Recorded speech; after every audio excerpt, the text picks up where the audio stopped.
Bismillahirrahmanirrahim. Assalamualaikum warahmatullahi wabarakatuh. Selamat pagi anak-anak. Apa kabarnya? Semoga semuanya dalam keadaan baik-baik saja. Bertemu lagi dengan Pak Guru. Kali ini kita akan belajar tema 3, subtema 2, pembelajaran yang keempat. Jangan lupa untuk siapkan catatan kalian dan catat poin-poin pentingnya di buku catatan.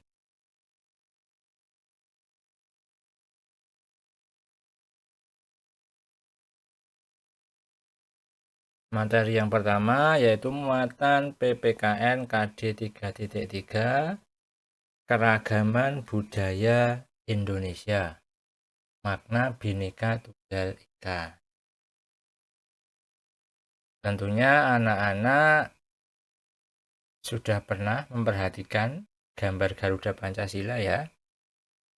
Pada gambar Garuda Pancasila di bagian bawah itu terdapat tulisan Bhinneka Tunggal Ika.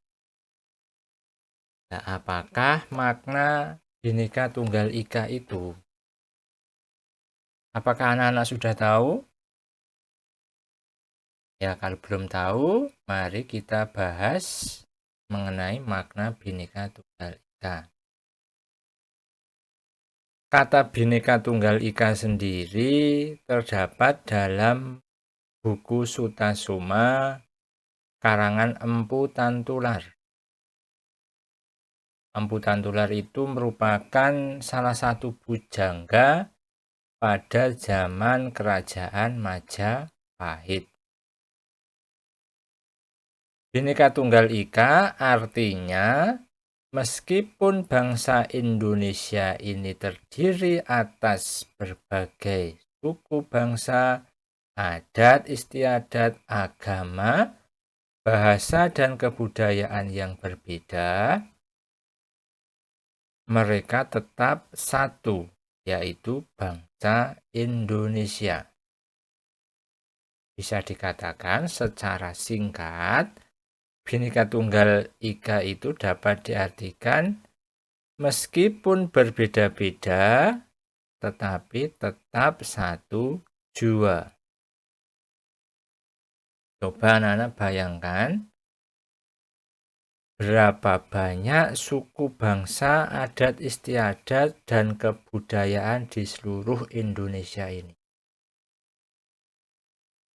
Nah, keanekaragaman tersebut merupakan kekayaan yang dimiliki oleh bangsa Indonesia. Perbedaan suku bangsa, agama, dan budaya yang ada di Indonesia merupakan keanekaragaman yang diharapkan dapat menyatukan bangsa Indonesia. Dengan bersatu, bangsa Indonesia menjadi bangsa yang kuat. Sampai sini jelas ya anak-anak mengenai makna Bhinneka Tunggal Ika. Selanjutnya kita akan membahas materi IPS 3.3 mengenai pembangunan sosial budaya. Pembangunan sosial budaya, coba kita cari satu persatu makna dari pembangunan sosial, kemudian pembangunan sosial budaya. Yang pertama, coba anak-anak, apakah kalian tahu makna pembangunan itu? Pembangunan sendiri merupakan proses yang terus berlangsung dalam kehidupan suatu masyarakat.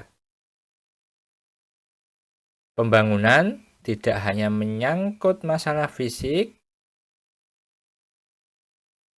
tetapi juga pembangunan yang menyangkut masalah non-fisik.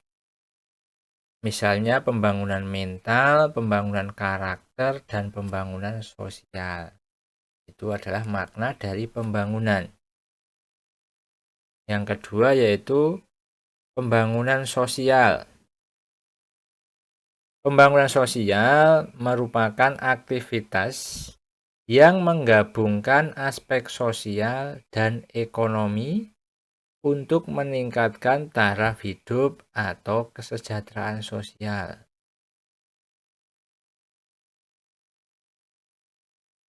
Kesejahteraan sosial berkenaan dengan pemenuhan kebutuhan material dan juga spiritual.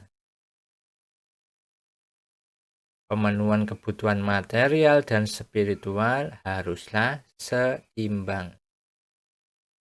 Nah, anak-anak tadi sudah Pak Guru jelaskan mengenai makna dari pembangunan dan makna pembangunan sosial. Sekarang, apakah makna dari pembangunan sosial budaya itu?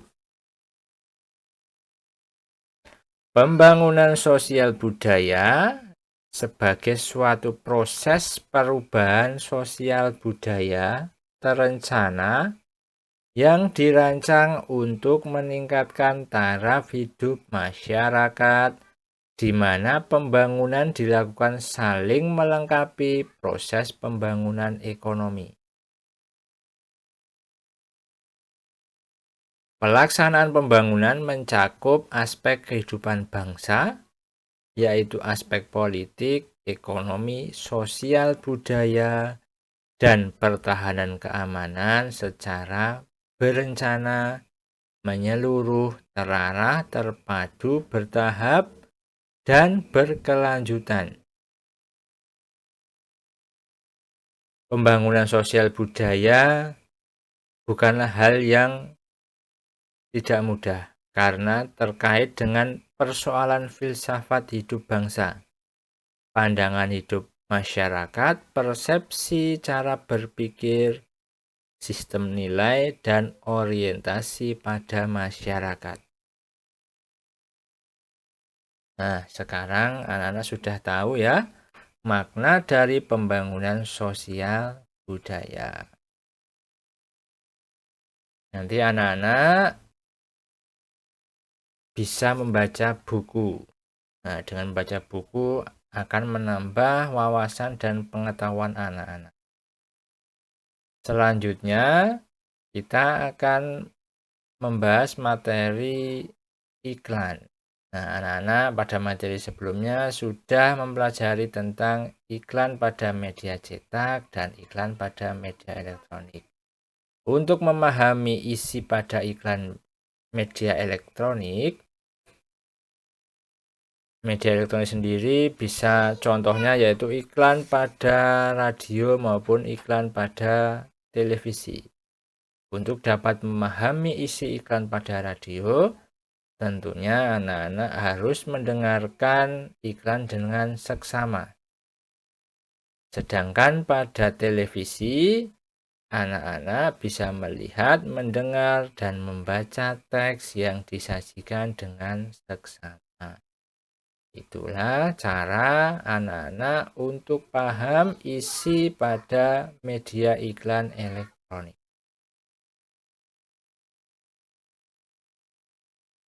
Demikian anak-anak, pembelajaran kita kali ini semoga bermanfaat.